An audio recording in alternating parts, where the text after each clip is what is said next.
Excellencies, dear colleagues, welcome to the first session of the Geneva Toxic Free Talks.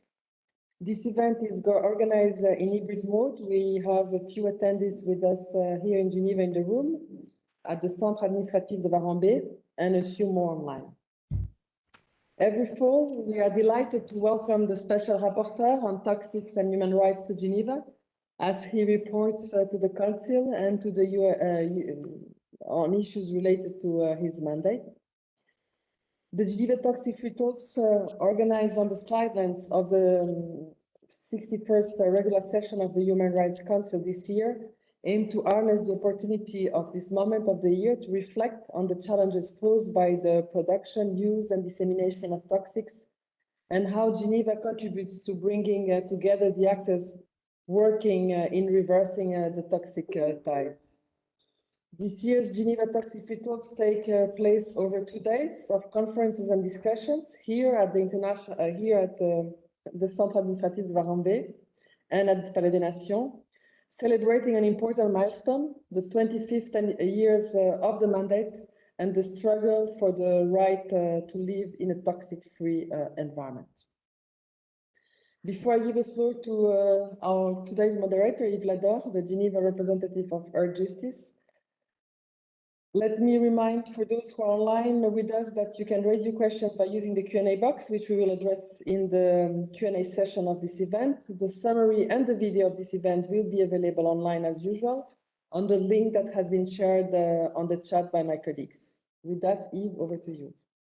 Thank you very much, Diana, and welcome to all of those who are attending this meeting online, those also who will see it on replay. And thank you also for those who have joined us here in Geneva, in this room in Varambé. It is a difficult time for those who are following the Human Rights Council. There are limitations in the number of side events that can be organized, so there will be later in the afternoon in the Palais one meeting on the mandate with the Special Rapporteur, but all of the other meetings have to be to happen outside of the Palais. So we thank those who have been able to join us and just crossing the Place des Nations, which is always not that easy when you have to run from one meeting to another. I'd like also to start by thanking very warmly the Geneva Environmental Network for hosting us. Without the work of Jen, of Diana, and of her whole team, this whole Geneva Toxic Free Talks would not have been possible at all. And I'm very happy to see the whole team of the Gen being here with us. Very often, some of them are behind the screen. We don't even see them. So now I know that you're so many working behind all of these events. Very happy to see you work and to admire really what you're achieving and helping us to do. The main discussion we would like to have today and to start these Geneva Toxic Free Talks is to acknowledge one of the very important results that the mandate has been able to achieve. And that is to make the toxic issue a human rights issue. When the mandate started 25 years ago, that was far from being something understood or acknowledged. Actually, the very first reactions were, this issue doesn't belong to the Human Rights Council at all. And it took some while, and it was a long walk, to make sure that the people who are directly affected by toxic issues in different ways have a say, are considered as right holders, and are listened to as right holders. And even more so, it was a long walk to see the mandate showing how the human rights approach can change the way we look at the toxic issues and how we try to solve this huge toxic problem, which is one of the elements of the triple planetary crisis, which is threatening us right now. So it's a privilege to have the very the distinguished speakers and the excellent speakers that we're going to listen will be able to present the work that has been done by a number of constituencies over the last years in order to fight against this toxic tide, which is threatening us, but also promote the very basic rights of the people who are directly affected. And unfortunately, it was impossible to have with us the constituency of the children's rights activists. Children are directly affected and some of the most vulnerable towards toxic, but also a number of them are very strong actors and activists on that. And actually right now you have in the Palais des Nations another event, which is of course bringing together all of the children's activists on a very interesting exhibit in the Palais des Nations, showing some of their actions themselves. So it's a bit unfortunate that we had this coincidence in timing, which kept them out of our discussion. But nevertheless, we know how much they have achieved and how involved they are in this debate. So I'm very happy to start by giving the floor to Yuyun Ismawati, who is one of the founders of the Nexus for Health, Environment and Development, and also a representative of IPAN, which started as being the International Pop Elimination Network, one of the biggest networks we have working on this, but probably today, at least I would call them more the International Pollution Elimination Network, considering how much they have influenced a number of other constituencies working on similar issues. And IPAN has been definitely a leader in this field. So Yuyun, we're very happy that you're able to join us, and the floor is yours. Thank you, Yves. And thank you, Jen, for organizing this, and Earth Justice as well. And thank you to Marcos for congratulations for launching the report, very important report. In this occasion, I will focusing on the issues on mercury as my capacity as the IPAN lead for artisanal small-scale mining. Next, please. And I'm speaking on behalf of IPAN. IPAN is the International Pollutants Elimination Network, consisted of more than 600 participating organizations from 124 countries. And IPAN also have 8 regional hubs that support their participating organizations. Within IPAN also, we work in a couple of programs to reducing and eliminating the most hazardous chemicals, and then promoting stronger international chemical standards, halting the spread of toxic metals, and lastly, building a global toxic-free movement. Next, please. I would like to start with this picture. This picture is our session together with the Minamata victims back in 2013 at the INC2 of Minamata Convention discussion. During this meeting, we also developed what we call it as Minamata Declaration, as the commitment of the civil society participating organization of IPAN to work against mercury pollution. And in honoring the Minamata victims, we also committed to to work for a mercury-free planet. Next slide, please. This slide showing Shinobu Sakamoto and Eileen Smith. Shinobu is the victim of Minamata disease, and since she was young, at the age of 15, she went to Stockholm to raise the issue, and ever since that, she became the champion and the voice of Minamata and mercury pollution. And during the negotiation meetings of Minamata Convention, Shinobu repeatedly said that we have to work together to make mercury disappear, and not having people to experience the same suffering as her and her friends. So with this message, she also talks to many delegates and also the president of Minamata negotiations at that time, Fernando Lucrez. And Eileen Smith is a campaigner from Japan.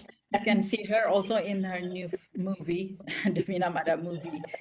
That's the story of Minamata tragedy. Next, please. And as presented also in that film, that the mercury pollution is not limited to industrial pollutions, but also in many activities like in artisanal small-scale gold mining.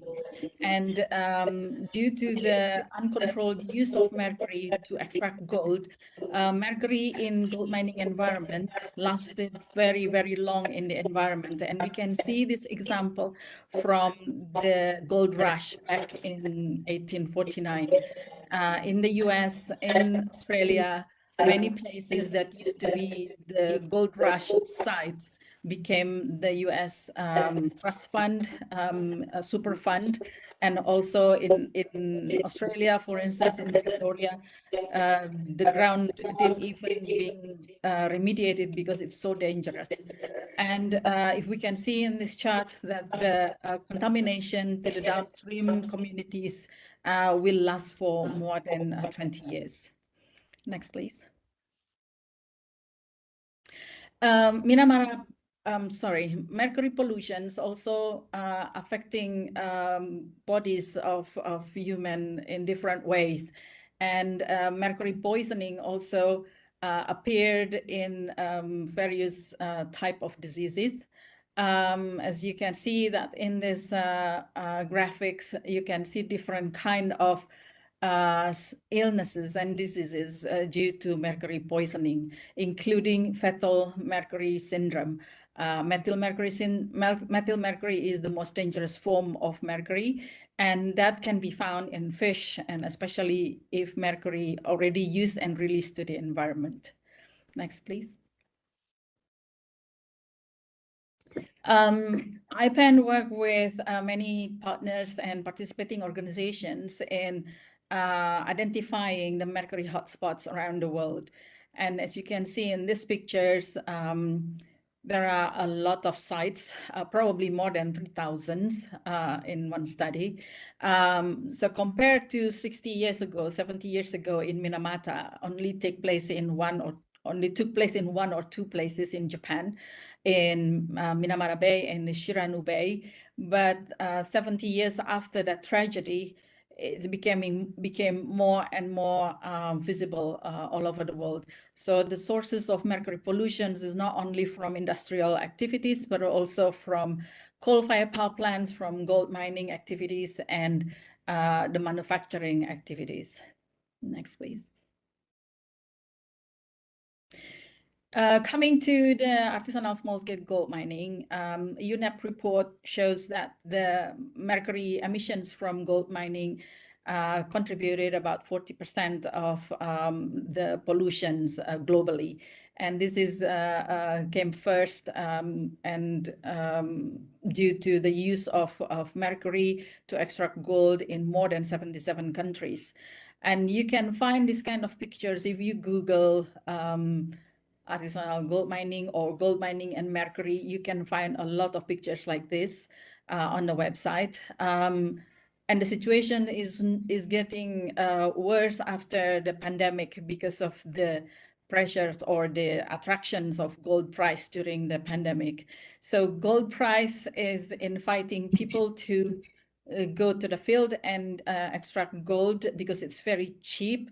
Mercury also traded freely all over the world.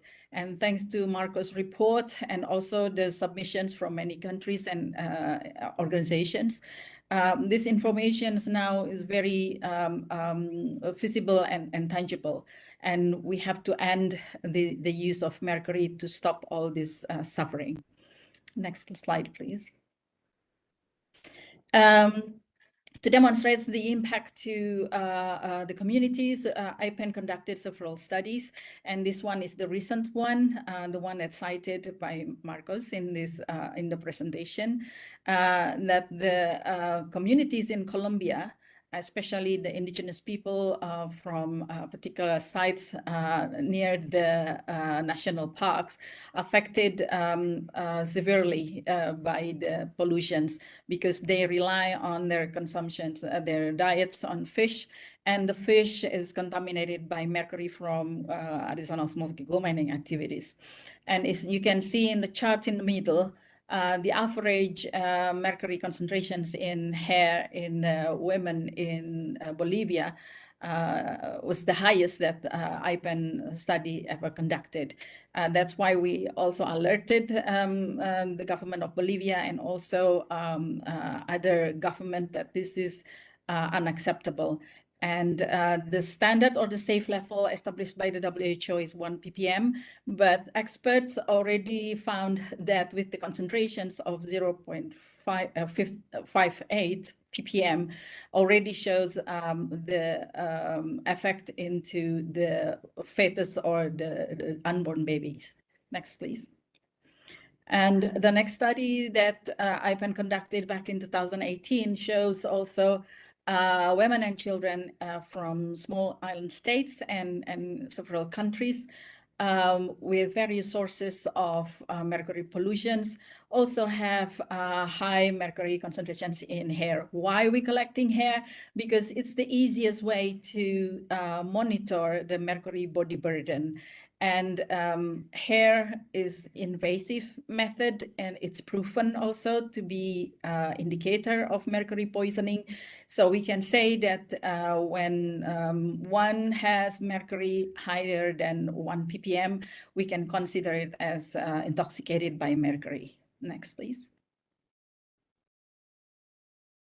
The earlier studies in 2017, even IPEN conducted it in 25 countries with 1,044 women from 25 countries participating in this study with various backgrounds or various backgrounds exposures. For instance, the yellow one at the bottom is from artisanal small-scale gold mining, and the highest bar came from Indonesia, my country. And the blue bars came from the pollutions in the coal-fired power plants. And the dark bars came from the manufacturing industry and chloralkali. So if you can see the charts on top, there are some outliers, and these outliers have a very high mercury concentrations. Although it's only outliers, but we have to monitor people with this high mercury concentrations to prevent their health degenerations. But this program is not easy to find in many countries, as government agencies are not ready or not aware about the preventive measures. Next, please. To give you a better descriptions about how the situations in the country, I'll give the example of Indonesia, my country.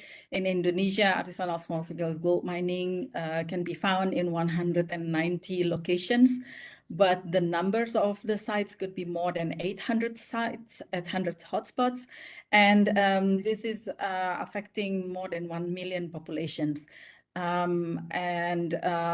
With 15 national parks potentially contaminated by mercury. Next, please. And our studies also shows that more than 70% of adults that been studied have mercury intoxications, and almost 50% of them, almost 50% of children participated in the study also shows high mercury concentrations in all biomarkers. Indonesia came the second after the Oceania countries with populations studied more than 70% have mercury high concentrations above the safe level. Next, please. So what are the economic consequences of mercury pollutions? Leo Tersande and his friends estimated that more than $2 billion US will cost the society as the results of mercury pollutions, especially for sources that have identified earlier, gold mining, coal-fired power plants, and manufacturer or industry. So with increased mercury pollutions, IQ dropped, and also the ability of the society to survive and continue sustainable, to achieve the sustainable development will be down. And as a result, the cost of health and the cost of the society to share and bear the burden also will be increased. So we work together with all stakeholders to push for the eliminations of mercury use in all proposals, especially in SGM. Next, please. So thank you so much for the opportunity, and looking forward to have a question and answer. Thank you. Thank you very much, Yun, and for illustrating so well the points I started with. We see very well, first, the mobilization of the people in the field on such issues, but also how severe an issue like the use of mercury can be. And so it explains very well why such an issue was in the Special Rapporteur's report, the report that he presented yesterday at the Human Rights Council. So let me turn to you now, Professor Orellana, as Special Rapporteur. What are your impressions of what you have been able to provide to the Human Rights Council, and what are your impressions about the interactive dialogue you had yesterday? And also, how you see this issue fit in the wider perspective of the 25 years and also the next years you're going to work on? Professor Orellana, the floor is yours. Thank you very much, Yves, and thanks to all that are with us today, either in the room or online. I want to, first of all, thank the GEN, the Geneva Environment Network, for all the support and engagement in setting up the various events that are taking place in the Geneva Toxic Free Talks, in collaboration also with Earth Justice. In a way, we can see September as becoming more and more a month of the toxics month here in Geneva and elsewhere. And that's, of course, from the perspective of the mandate and the goal of raising the visibility of the toxics and human rights issues. That's very welcome development. As to your questions, those of you who may have seen yesterday's interactive dialogue at the Council may have picked up on a couple of things that were perhaps subtle, but nonetheless revealing. And I want to highlight two of them. One is that for those of you who have been around for a long time may remember this mandate in its origin being very controversial, contentious, and north-south split. But yesterday what we saw was an expression of support to the mandate from all quarters of the Council, from east and west and north and south. And this is very important because the question of mercury, for example, cannot be addressed effectively without global cooperation. So at one level, as Yun pointed in one of her slides, we can see hotspots of contaminated sites. And in these areas, the people that live there or that work there are particularly exposed and vulnerable and at risk of the deleterious impacts of toxics. But even beyond those hotspots, we see, because of the physical properties of the pollutant in question, the persistence of mercury, its ability to bioaccumulate, its ability to travel long range, that it evaporates at room temperature, that when it's burned to separate from the ore, then it also goes out to the air, contaminating residential areas. Look, we're seeing people in small island states affected by mercury, which are thousands of kilometers away. So the global dimension of the problem, I think, was highlighted yesterday by the expressions of support from so many countries that took the floor. And the other point that I thought I'd reflect on your question, Yves, is that the number of countries and observers that wanted to take the floor. Excuse me. So this led to a very lively, constructive, rich debate, and interactive dialogue. So in that sense, it's very encouraging because the message that I get is that the members of the council, other UN member states that were in the interactive dialogue yesterday, civil society, there's engagement, that delegates, governments took the report serious, they read it, they engaged with it, they engaged with the recommendations, and that is of course very encouraging because it provides hope that things may actually be changing so as to address the serious threats that are being posed by mercury.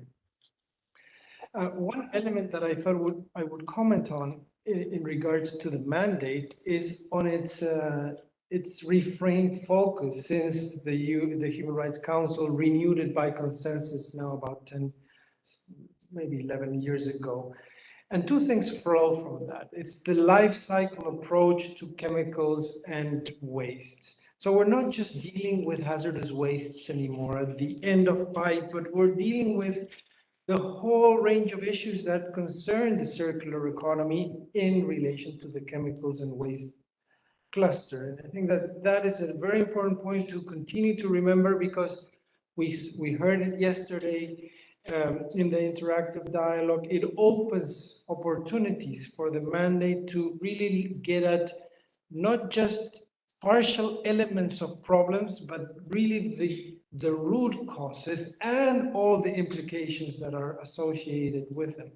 So that's one point that I would highlight. And another one is on rights-based approach to environmental issues, which Eve, you pointed out.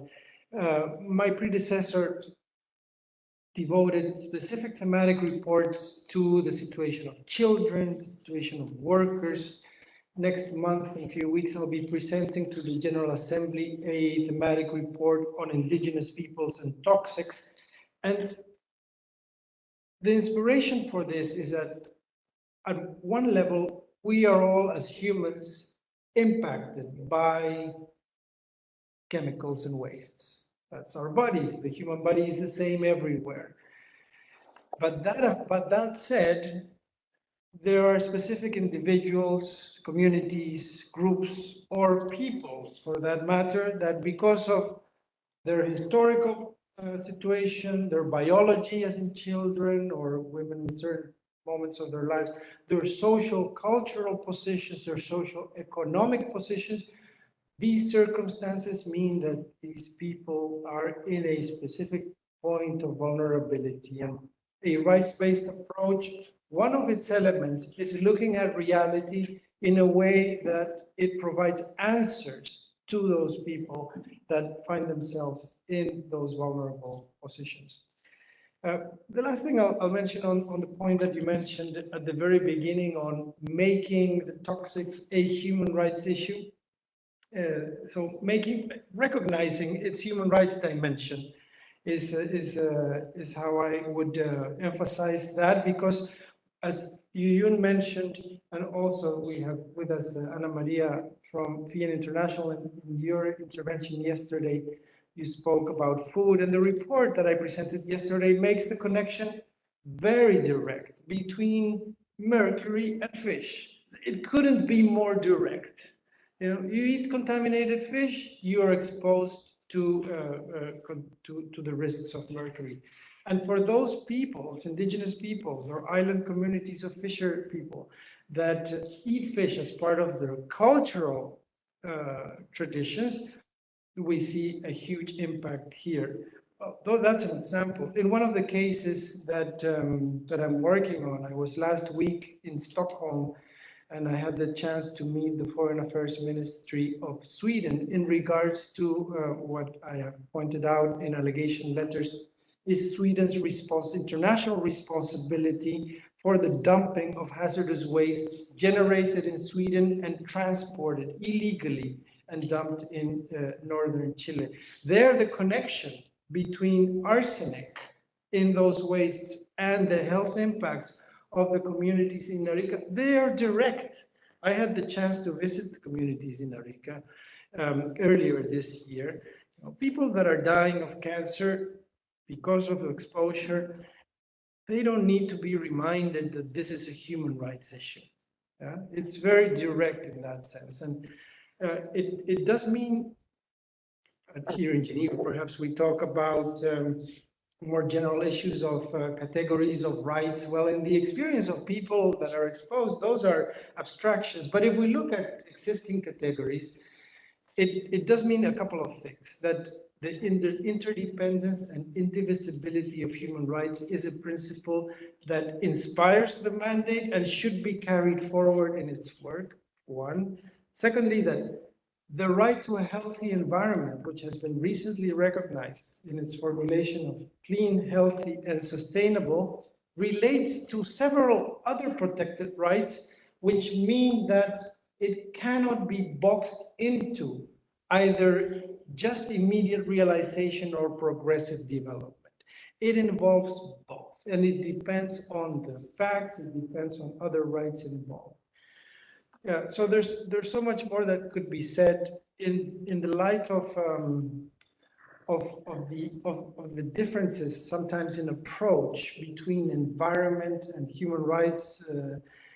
One of the lessons that I think we should retake now that we are celebrating this the 50 years of the Stockholm Declaration on the Human Environment is a rights-based approach to environmental issues. Because at some point we lost track as international community and began seeing environmental issues in the chemicals and waste cluster as a management issue of minimizing risks. And that is incompatible with the rights-based approach. We should go back to looking at reality in a way that underscores individual rights of access to information, participation, that underscores one of the points made by you, access to remedies, access to integral reparations in cases of harm, that looks at the position of vulnerable peoples.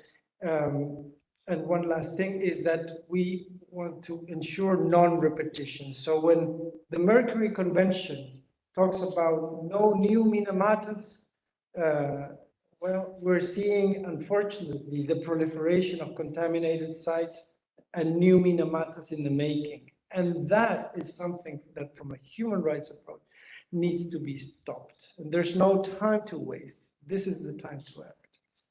Thank you for giving me the floor. Well, thank you for your contribution, and thank you for all your work, Marcus. As we've heard, we started with Mercury, because it was the issue of the report that was presented yesterday to the Human Rights Council. But as you mentioned, Marcus Aurel and I mentioned arsenic. There's other issues like asbestos or the persistent organic pollutants we've just mentioned also at the very beginning. So actually, there is a whole list of toxics which are in our environment, actually in our daily life. And as we see, not just in industrialized countries, but absolutely everywhere throughout the planet in different type of spreads, but we find it everywhere. So the question of minimizing the risk is an issue which concerns everybody in all regions.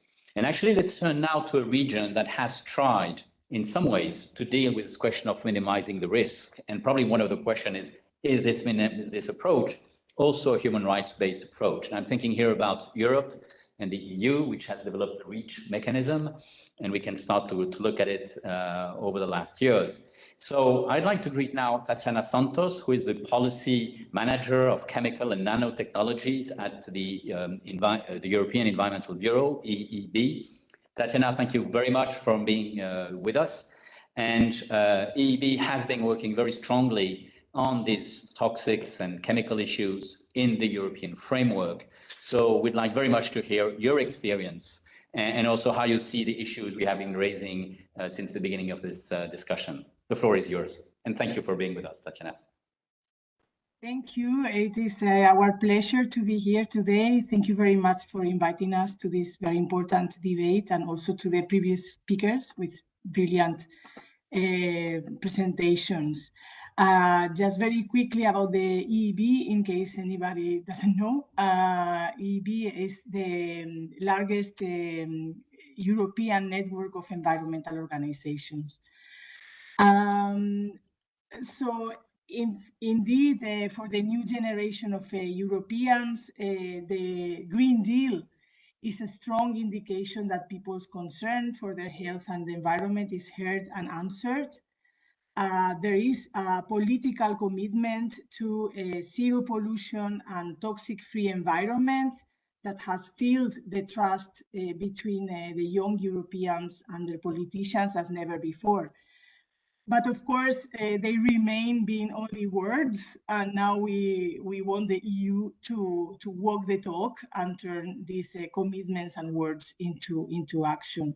So, in fact, the coming 2 years will be critical for the realization of these goals of zero pollution and toxic-free environment. But we also see that a joint global action is badly needed today. Chemical pollution has already reached the most remote corners of the globe, from the deepest oceans to the highest mountains. As global chemical sales are expected to double by 2030, scientists recently declared the chemical pollution has crossed yet another planetary boundary. Chemical pollution is one of the main drivers of biodiversity loss. It's pushing 1 million species to extinction, and is also strongly linked with climate change. So these three main threats for the planet are actually very much interlinked. Chemical pollution has a very important role to this threat. It seems that with everything we do, from eating to shopping and even to simply breathing, we invite more and more harmful synthetic chemicals like flame retardants, plastic additives, PFAS, inside the privacy of our houses and intimacy of our bodies. Thinking about lessons learned, we have learned that we and the environment are not only highly exposed, but also highly vulnerable to industrial chemicals. There is a high price to pay for this exposure that could have been avoided. And the cost and inaction are very high. We pay with our own health, to the point that even our babies are now born pre-polluted with hundreds of man-made chemicals. It's at the expense of our own natural habitats. And polluters don't even pay for the damage that they cause in any country. So that's a big issue. We have also learned that regulatory systems have failed to protect us from this hazardous exposure. So while we still struggle to be free from toxic threats, science has been telling us for a long time that now that many chemicals are toxic for people and the environment. This year is another anniversary of Rachel Carlson's Silent Spring book. 60 years ago, in 1962, this book gave us the first warning that certain man-made chemicals have spread across the planet, contaminating virtually all living beings, even in the most remote wilderness. Other examples are, for example, ancient Greeks already discovered the harms of lead poisoning. And here we are, still discussing in every country of the world whether it should be banned or restricted or not. Our societies keep allowing involuntary public poisoning with little social benefit to well-known chemicals of concern, such as PFAS, first introduced in the 40s, halogenated flame retardants, bisphenols produced in the 30s, almost a century ago, phthalates, and so on. So it is clear to us that science and regulatory action has been disconnected for too long. While research continues to reveal the dangers of pushing synthetic chemicals onto the market without proper control, corporate capture of decision-making continues. regulatory scientists too often underestimate and even dismiss the impact of chemical pollution, and policymakers don't react to early warnings. I would like also to highly recommend the brilliant Right to Science report by Mr. Orellana that also make a lot of very good conclusions and recommendations in this aspect. So we need to do better. We must stop continuing the damage we have caused so far to our surroundings. For that, the implementation of the European Green Deal and its chemical strategy is key, but global action is also needed. Chemicals knows no borders, as you well know, and chemicals management policies need to accelerate, simplify, and make chemicals control measures less burdensome for the authorities. So in order to improve health and environmental protection and achieve a toxic-free future, policymakers should be focusing on three aspects in our view.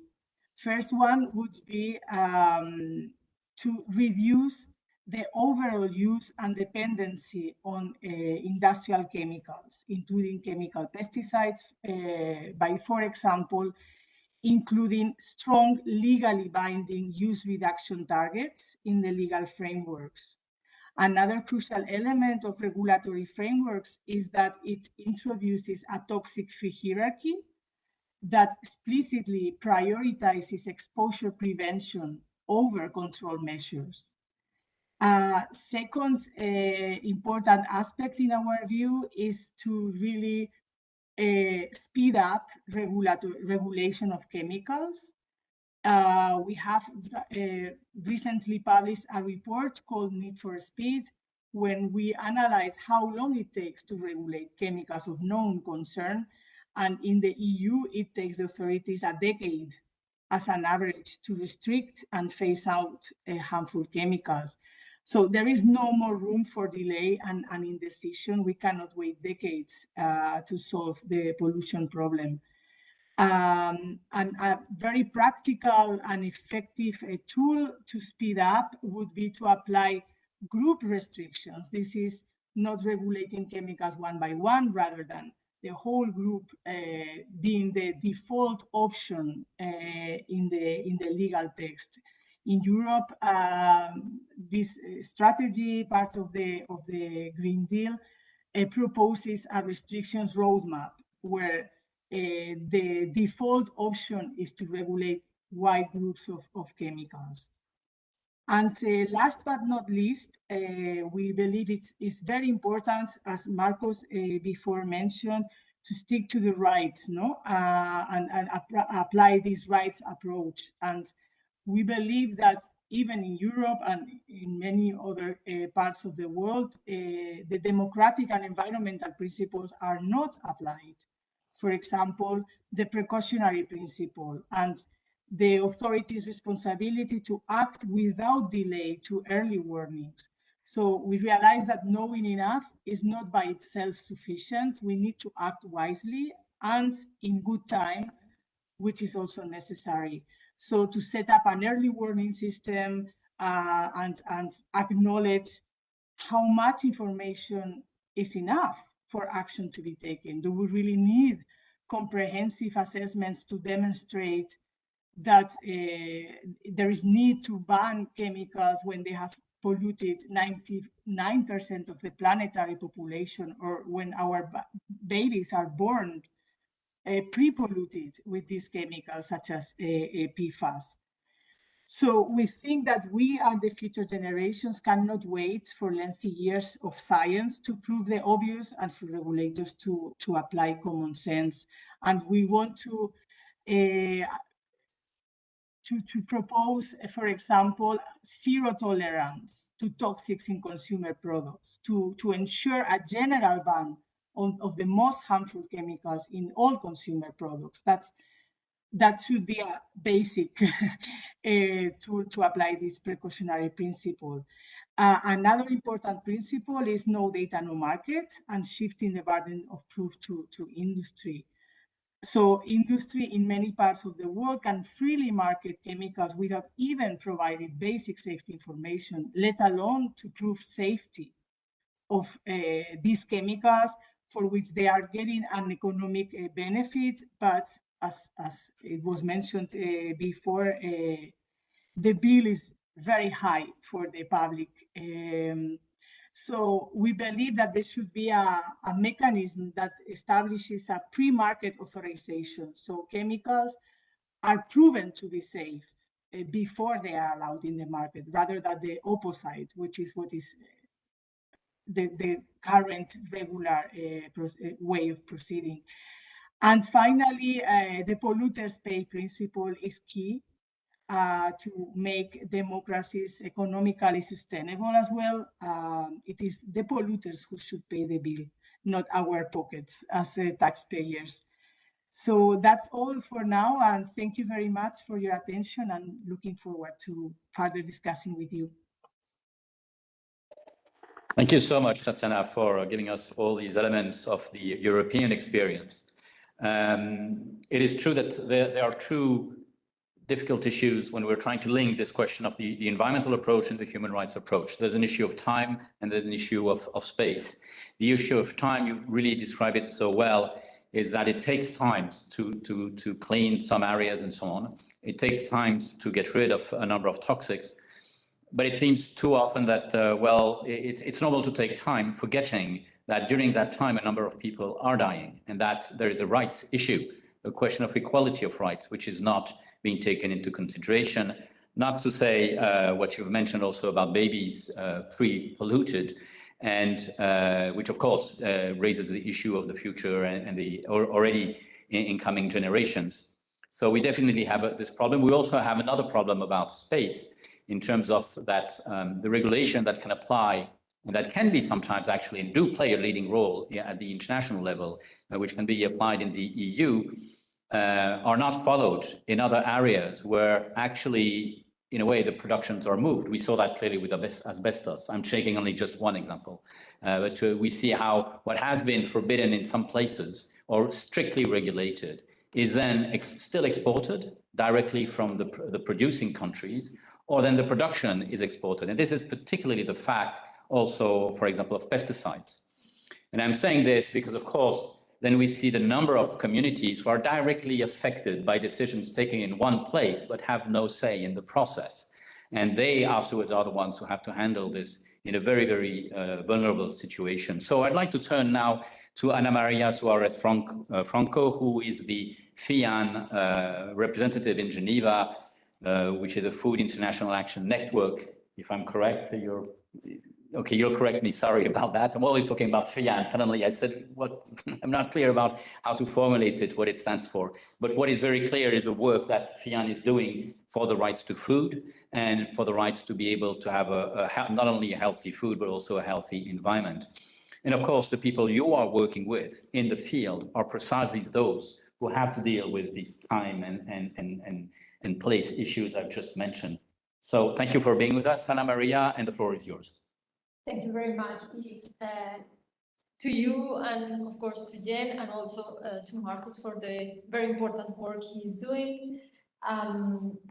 I come from FIAN International. We were a network and became an organization, but we never changed our name. So that's why what is important is that we work for the right to food, for just, healthy and sustainable food systems, very strongly for the transition of our economic model, including transition to agroecology. And since we are a human rights organization, our main aim is to recognize the affected communities and in general the rights holders as agents of change, independently if they are poor or not, or where they live. I would like to tell you first that this work is very important, and FIAN is not doing only theoretical work. Neither of none of our organizations is doing.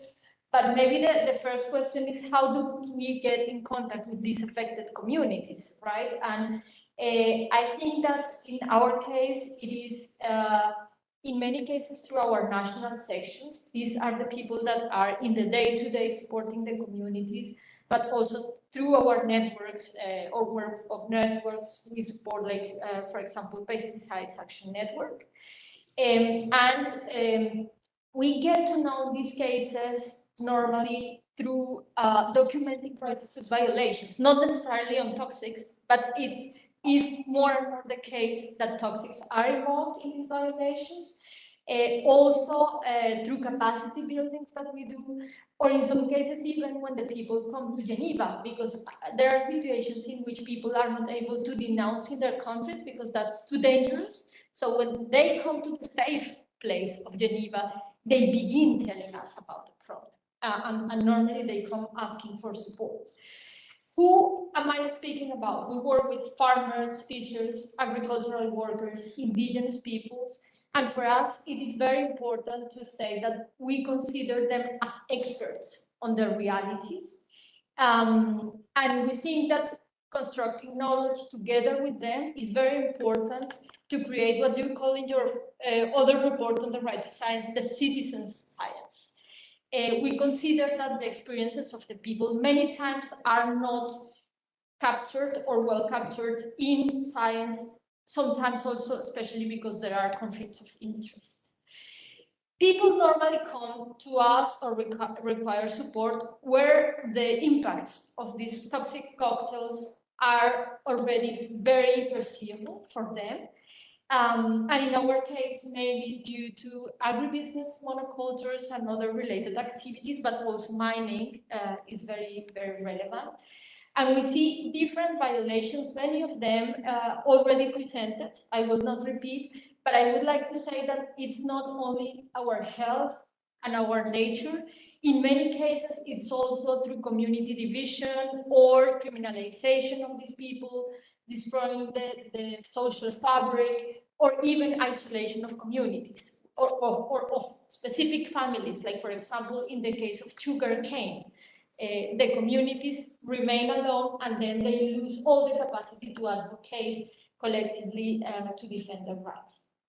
I have many cases to tell you we are working with, also bringing to the special rapporteur, but one important or interesting one is the case of Sri Lanka, where Cousins communities were strongly requesting the prohibition of high hazardous pesticides. They got this prohibition, and after some months, and under the excuse of the food crisis now, after the Ukraine war, the government retired the decree that was forbidding them. And we have news that this is also very related to corporate influence in the government. This is a case where, for example, we have documented unknown kidney disease and other violations, where we had a very important intervention by the special rapporteur, but that shows that the work is not finished when we had these interventions, and we always need to keep monitoring. How do we do this work? Normally, the first is to understand what is happening, verify, document, and then we used to strategize together with the communities because, of course, we have to take into account the national context, but also because we have to ensure that we do not put people in danger through all these actions. And then we can begin taking action. And taking action, in some cases, is useful at the national level, but sometimes the national level is unwilling or is corrupted. And this is a moment where the intervention of the special rapporteur is very helpful. Because when he or she initiates communications with the state's authorities, the communities that are affected do not remain alone. And normally the recommendations of the UN experts can empower the position of the people or even give credibility, right? Even if the people are living with the sicknesses they have, sometimes governments profit a lot of getting experts telling them, look, what the people are saying is right. This is not a lie or a political defense. And So the work with the human rights mandates, especially with this special reportership, is very important, but also producing other reports that help, for example, to show that other alternatives are possible. For example, last week we had a visitor from Colombia affected by sugarcane, and he said we are creating Afro-food corridors, which aim to put together the isolated families, and I hope that we can also have a communication to the special rapporteurs. Let's see. So finally, I wanted to tell you how we have been working with this mandate. There are many interesting pieces of how do we use this relevant mandate in a poisoned planet. The first is, in some cases, we get some hearings with the communities, because also hearing from the rapporteurs where to go and how to do the advocacy is a good way to co-construct strategies. Then, of course, we use the communications procedure, and I already spoke a little bit about that. We do not only have Sri Lanka, we have also been supporting banana agriculture in victims in Ecuador, or even people that are being victims of pesticides used as a weapon in Brazil. We do some campaigns to communicate, and maybe here you can show the next picture. And the idea is to make people aware that in our food we are already poisoned, and we do not want to have this poison in our plates. So even if you are only a consumer, you are also supporting or not this kind of production that contaminates our planet. We, of course, follow the implementation of the recommendations of the special rapporteur, give inputs to their report, or try to ensure that affected communities participate in the processes of writing the report and following up the use of the report. That, for example, doing community-friendly materials. One way we are now exploring is to do podcasts with the communities, and maybe soon also with the rapporteur. We connect with other mandates, because in many cases we have reports that complement very well each other, like, for example, on transition. So this is relevant for us, so we put the dots together. And very important also is to support national visits and ensure that after national visits, recommendations can be monitored, the implementation of those, not only by NGOs, but really by the people who are affected. So this is a bit the picture, and of course I am open for questions.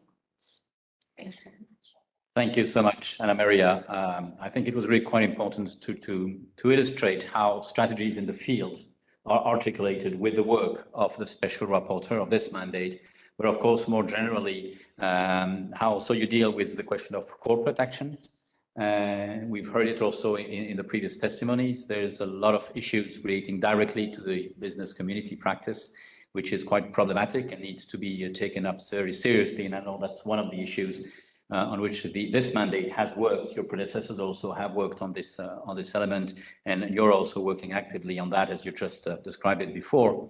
But also how much the work with the mandates can sometimes provide, and international organizations can do that, some kind of a safe place where people, once they want to take up these issues and are putting themselves at risk, they're already at risk because of the contamination, but they are even more at risk because they're trying to fight against this contamination, and how much the fact of being able to work with international procedures provides a possibility to talk, a possibility to be heard, and even by coming in Geneva, provide a safe place. And unfortunately, there's so many situations to which we have been witnessed where the meeting between the concerned people and their own authorities did not happen in their country, but happened for the very first time here in Geneva, because that was the place where they were able to meet and talk.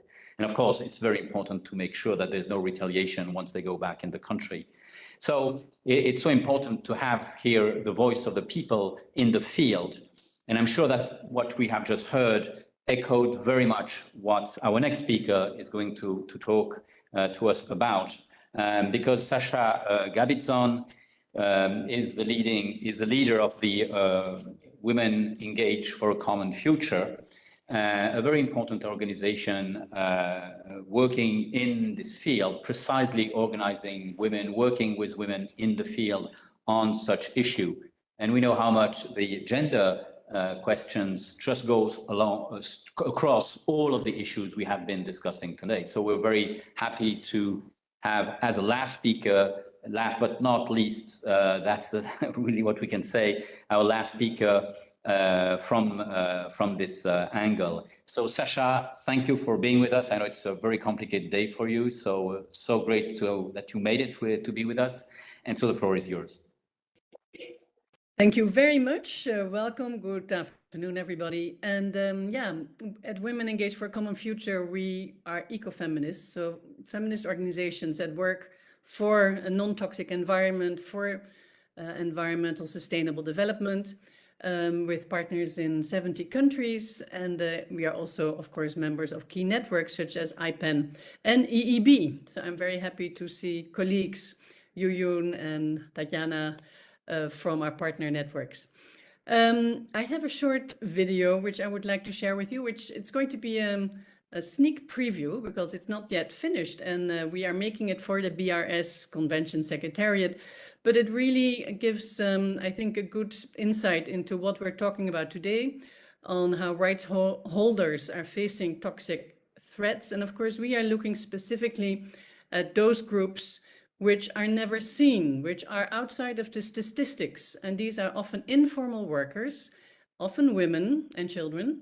And we have very little data and understanding of how they are being impacted by toxic chemicals, and also how we need to change our policies so that we really can defend the rights of these impacted populations, which are not seen. So we're going to have a look at a draft documentary which we made in Kenya earlier this year.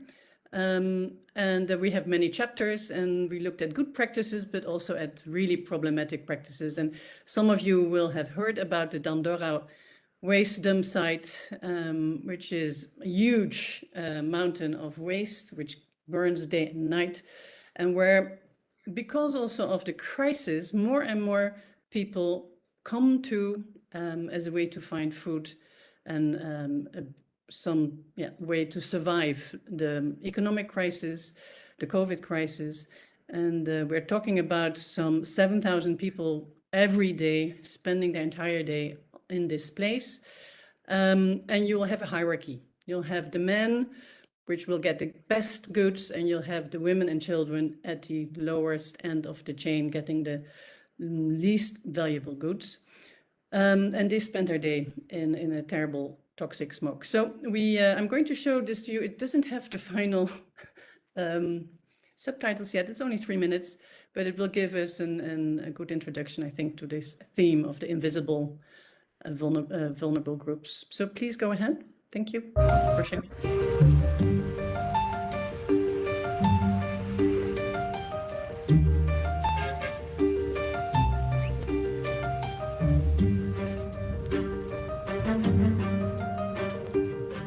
So Dandora dump site, being that it's a place where waste is dumped. In this country, there is no segregation of waste into organic, into plastic and other form of waste.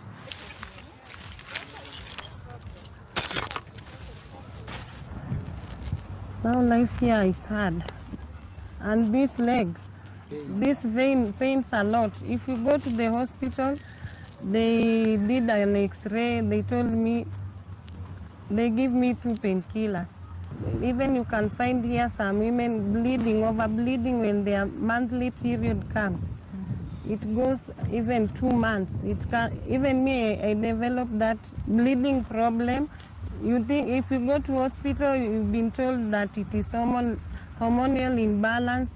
They send you to gynecologist, you can't afford that money. For the West speaker, Winfred, the situation that she faces would be linked to many other factors because we have a cocktail of chemicals released as a result of the practices that are happening in the dump site, either through inhalation because of the fumes, or through ingestion because of the food that they are exposed to, they eat, because they definitely eat chicken, they eat eggs from the nearby area. And also the water that perhaps they are drinking from the nearby sources of river or water sources.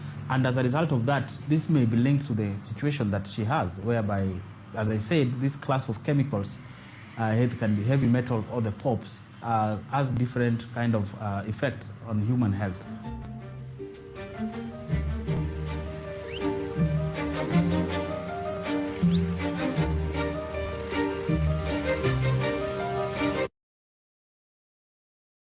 Yeah, thank you very much. So I think this gives us a glimpse of the work we were doing at, and as we heard before from Fian, because we lack this information, we really need to get the evidence. And of course, one way to also show the situation is by making documentary movies.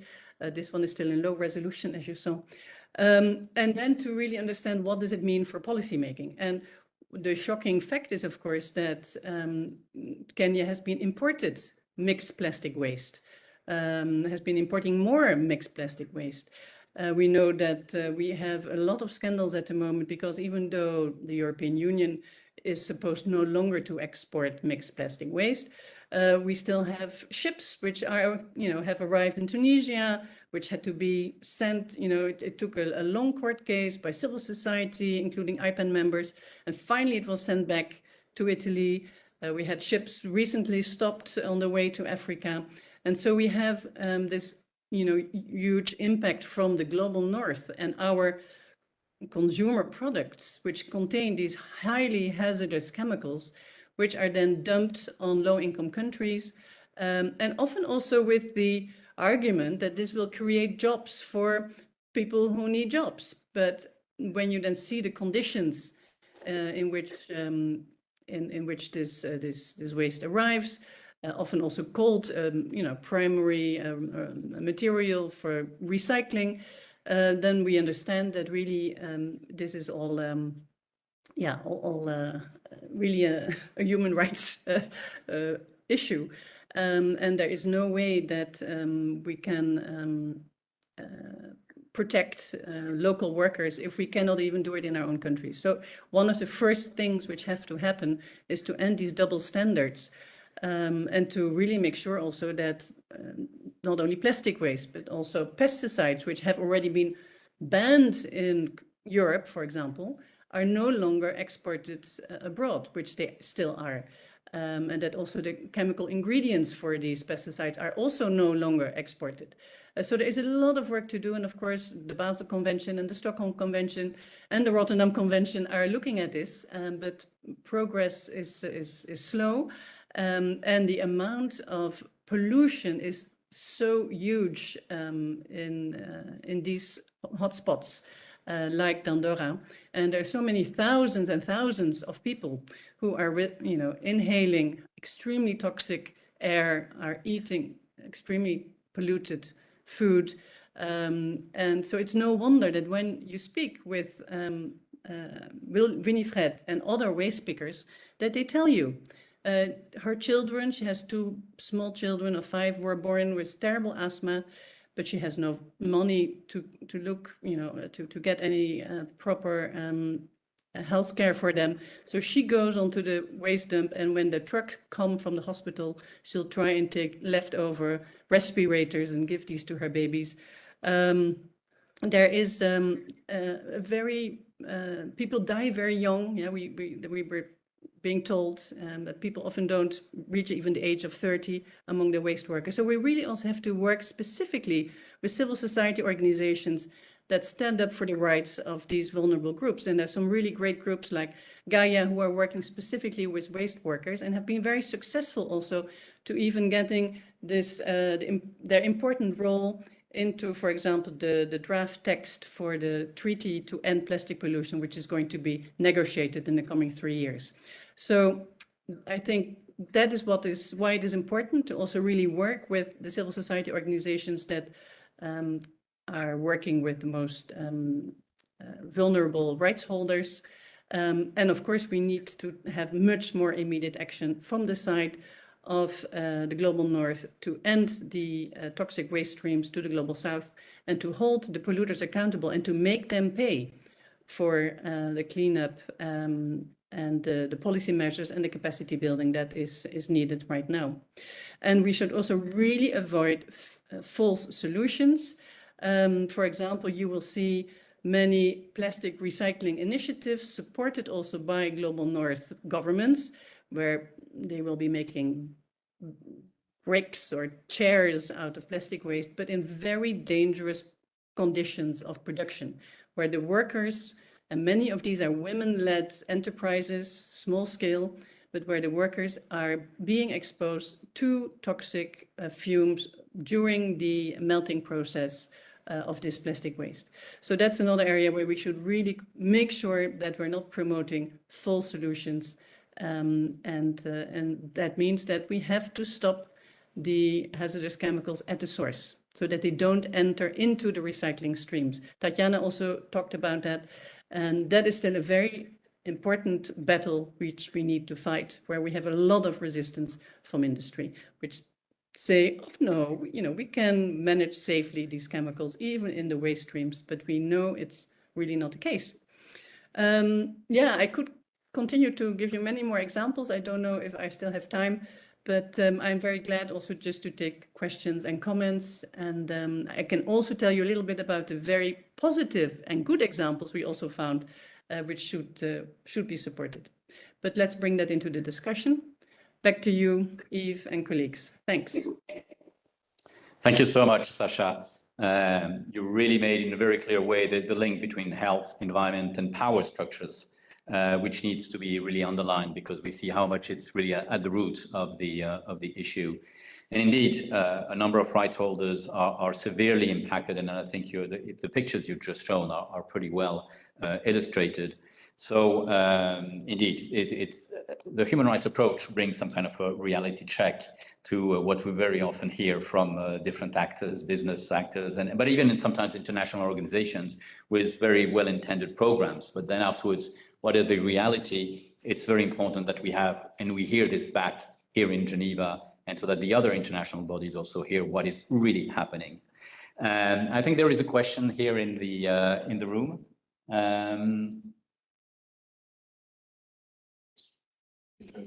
Yes, please.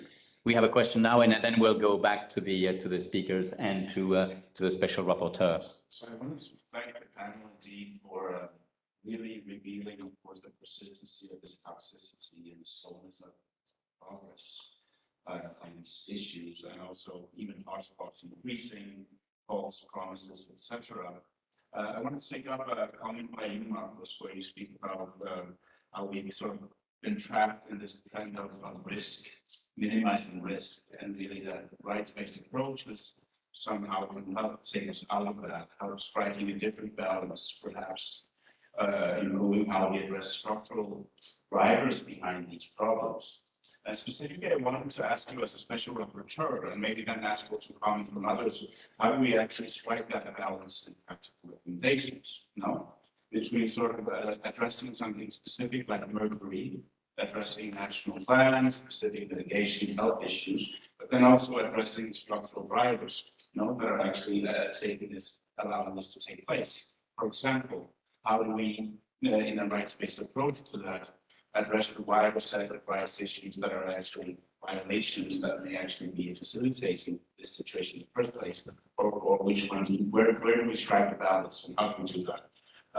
That I guess is my question, because I find it extremely challenging. On the one hand, we want to be specific. On the other hand, we're dealing with very structural issues, causes, for example, let's say, violation of collective rights from indigenous peoples to their territories and so on, that are underlying the fact that there is small-scale artisanal mining in their territories, and for example, how we address such structural conditions and mitigation measures. So also because we're mentioning that we're having a thematic report coming out of that, I thought maybe it'll be interesting to hear how you do that. Yeah. Thank you. Well, Marcus, I will turn to you to answer this first question, and also perhaps react to some of the other elements. And I'll turn also to a quick word of the other panelists on that question before we close. So, Marcus. Thank you, Yves. And thank you for the question as well. On structural drivers, I was very briefly in passing reflecting on what were debates already 50 years ago on how to address and reconcile what are at times seen as competing policy objectives, such as environmental protection on the one hand, innovation and economic performance on the other. Very often these are false conflicts. They don't exist in reality because things can go together. But if we look back in time, 50 years ago, when the seeds of these structural approaches and drivers were planted, we see that that Stockholm both addressed issues of a rights-based approach with its proclamations and its preamble of explicit human rights language and in its very first principle on the right of people to liberty and equality and a life of dignity and environment of adequate equality and so forth. On the one hand, but then, and at the same time, it engaged issues of environmental standards. And I think this is part of where the rubber hits the road, as it were, to use that metaphor of the controversy today, because one of the points made at that conference and then in subsequent in the Rio Declaration and so forth is that the standards in industrialized countries may not be appropriate or warranted or even useful for developing countries because of different levels of development, considerations that technology, access to finance, to implementation, access to other means of implementation are relevant in standard setting process.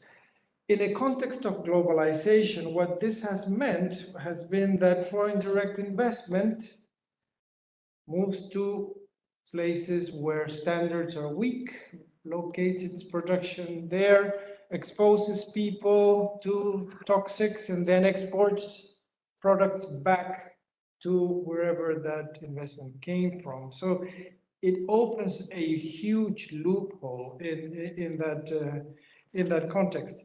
Now, at the same time, we've seen that in other areas, such as in water or air pollution, for example, the World Health Organization has moved forward and identified health-based standards. Why has that not happened in the environment field?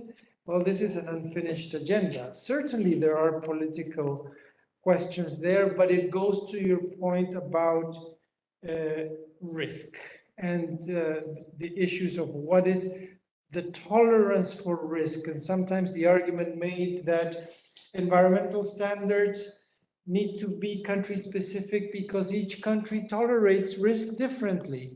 Well, this is what I have called the moral trap of risk as a design issue, because it is one thing to speak about risk tolerance and taking risk at a personal level, but then what we're really seeing at the aggregate societal level is that risk becomes a cover for kind of measures that allow polluters to externalize their pollution and derive a profit from exposing people to toxics. And that is, of course, immoral from any point of view. But fortunately, that structural immorality is what we're seeing play out in so many places. I want to pick up on how this relates to a couple of points made by previous speakers. Tatiana Santos mentioned about how the one chemical at a time policy, 10 years it would take to regulate a chemical in the European Union system. And she made a very compelling point that regulatory systems have failed us. And they have failed us in big part, because of this construct that looks at this issue of risk tolerance in disassociation with the notion of the right to a healthy environment as a global right, with disassociation of the right to personal integrity, as if the human body were not the same everywhere. So there's potential structural racism there as well. And then there's also on this issue of risk, the issue of safe use. So the argument that it's not so much the product itself, but how it's used. And if workers were only to put on protective equipment, then we would not have a problem. Well, in reality, that's again a disconnect between what is apparently Sophie's idea and what happens on the ground, where protective equipment, when it's 40 Celsius or more, may not be appropriate to work with pesticides in the field and so forth. So the change in paradigm, moving from risk to hazard-based, this brings in the precautionary principle that Tatiana also mentioned, should be considered an element of the human rights-based approach. The polluter-based principle is connected with this.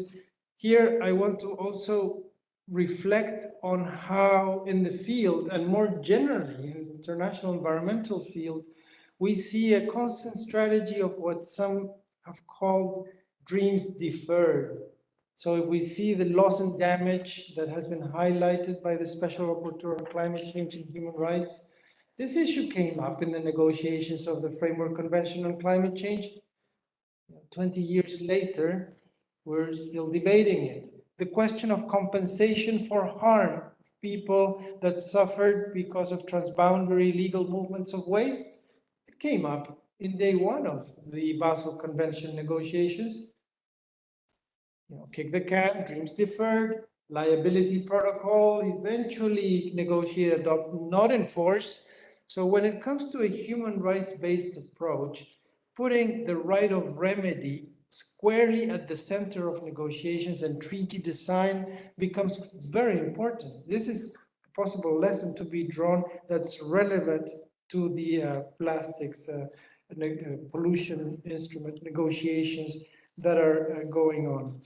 If I could also build on and pick up what Ana Maria Suarez and Sasha Gabison have pointed out of evidence-based and strategies in the field, connecting with reality. This was part of the thrust, one of the elements, as Ana Maria said, of the Right to Science report that I presented last year.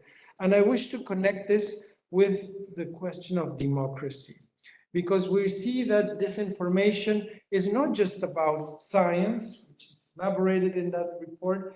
It is quite more broadly an attack against the foundations of fact-based, evidence-based thinking and decision-making. So alternative realities where people live in bubbles, that they get their information from certain websites, but don't connect with what's happening. This is a threat to democracy, so it's not just a problem in this field. To wrap things up, there's an unfinished agenda on setting environmental standards, at least at a minimum level, that will close loopholes and protect people around the world. Maybe the UN Environment Program could take a lead on that.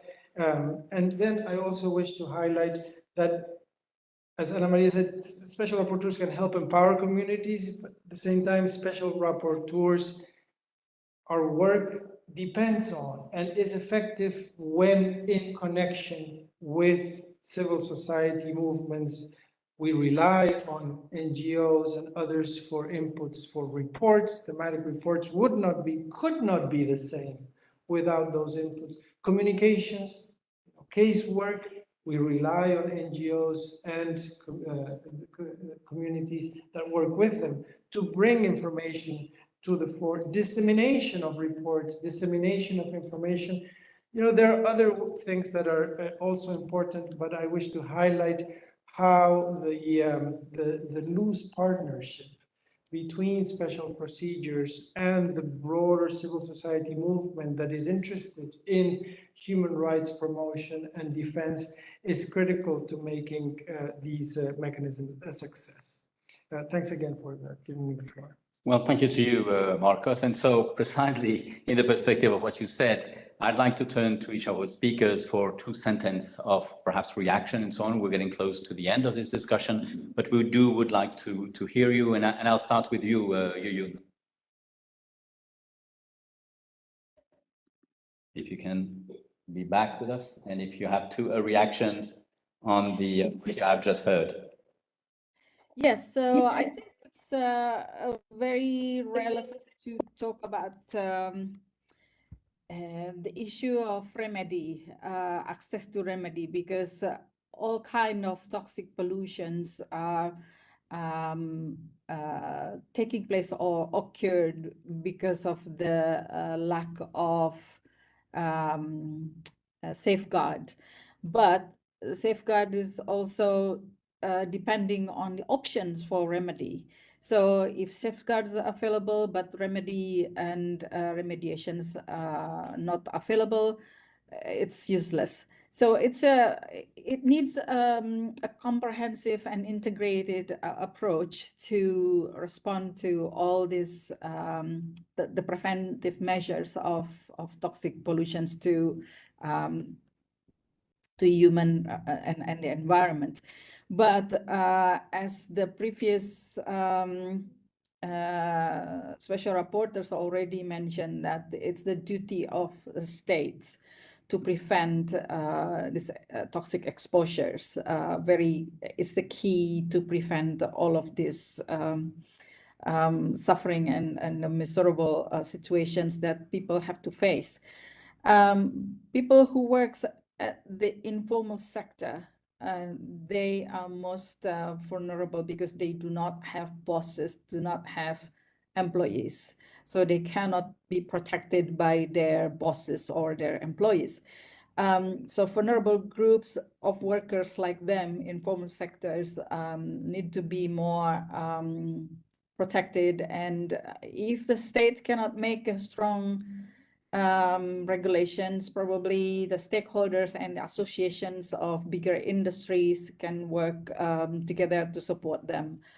So basically, I would like to reiterate and support also other speakers about the importance of protecting children and mothers, because the exposures, as Tatiana also mentioned earlier, and also it was brought up by the previous special rapporteur, that children born pre-polluted. This is the call to manufacturers, industry, to really rethink about their strategy within the framework of sustainable consumptions and productions. Without the work of everyone and all stakeholders, the right to live in a healthy environment will not be happening. Thank you. Thank you very much. And so let me turn now to Tatiana. Yes, thank you. I think the take-home message to me is that we have a shared responsibility, in particular towards our future generations. I would like to remind about another very important book called Our Stolen Future, and I think it describes how we are stealing the future to our children. But this has to be globally taken. So we need urgent global action, and that's very important. I also heard about double standards, which is something particularly important. Also, from the ethical point of view, it's not right to ban chemicals and pesticides in our country if we are then exporting them to third countries. And finally, we call on for a toxic-free environment, but again, we should also develop future-proof and resilient policies. So we move a step further and ask for a toxic-free future. And I think that is something we owe to the future generations. Thanks. Thank you so much. So now let me turn to Anna Maria. Thank you, Yves. I think the main message of this event, but also in general from the special rapporteur reports, is that this is a situation of emergency. We are intoxicated, and that is as bad as, for example, genocide. Or in some cases, it's even used to a kind of genocide, for example, in the cases of indigenous people. And therefore, of course, any action we have is aiming prevention, remedy, rehabilitation, and requires transnational justice, which means not just looking within the countries, but between the countries and taking into account their extraterritorial obligations, also including the financial powers, digital powers, and others. We need very specific frameworks for this, because the unbalanced power between the affected communities and those who do the laws or those who impose the rules is big, and therefore some legal institutions or mechanisms as the reversal of the burden of proof or joint and several liability are important. There are many others we are proposing. And finally, I want to say thank you again to Marcos, but also to former mandate holders for the cooperation with civil society and the sensitiveness that they have to the affected communities. I hope that this mandate holds until we can solve the problem, and we'll begin by bringing these messages in the transition process we already began. Thank you very much. Thank you. Let me turn now to Sasha.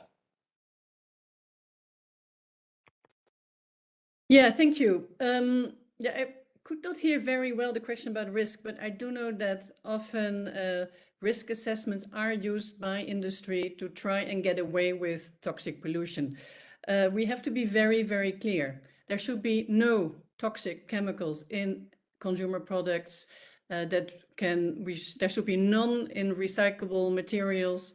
Because that's the only way we can protect future generations and specifically vulnerable groups from terrible diseases, as we saw in the movie I showed you. And I think there is a lot of resistance. You will have a lot of fake arguments why they need exemptions for their PFAS or for their hormone disrupting chemicals.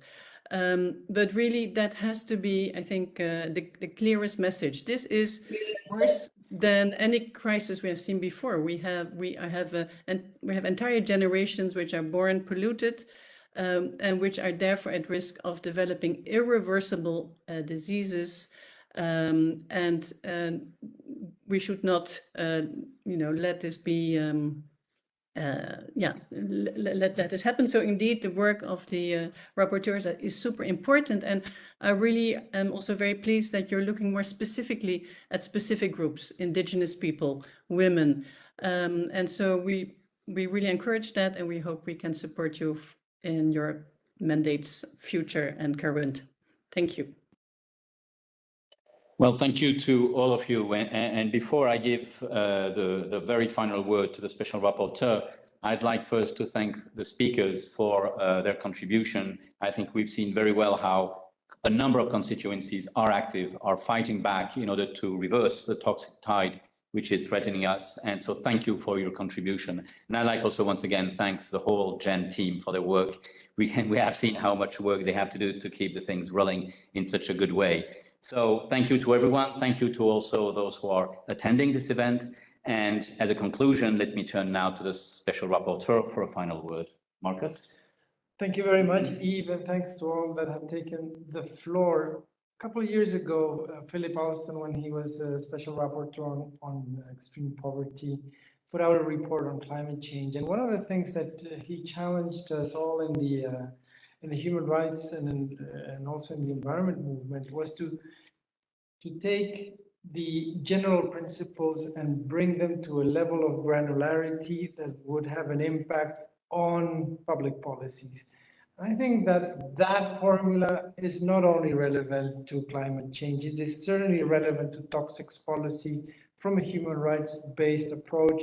It has been a guiding inspiration to engage the Basel, Rotterdam, and Stockholm and Minamata conventions It has been a guiding inspiration to engage reforms at the national level, talked about the EU chemical strategy, and elsewhere where these issues of toxics are debated, and to bring in the lens of rights and the perspective of how does reality look on the other side, when on the receiving side, when you're in the receiving end of chemicals.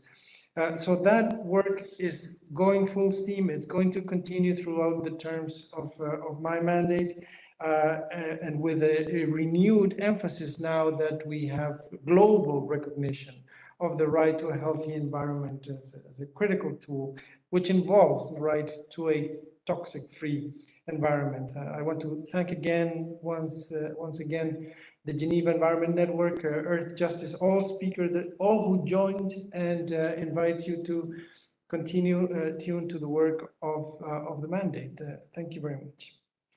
Thank you very much. Thank you to all. So we are going to meet again in a few hours in the Palais des Nations for the side event, in the Palais des Nations on the report of the Special Rapporteur, and we will be back in this room around 6 for a final discussion of the day on the right not to be exposed, which is one of the outcomes of the work of this procedure, and with a final small reception here to celebrate these 25 years of the mandate, which should have been celebrated in 2020, but unfortunately COVID prevented that. So we're very happy to be able to do it now. And then we'll meet again tomorrow for 2 other dialogues. Thank you very much, and all the best to all of you.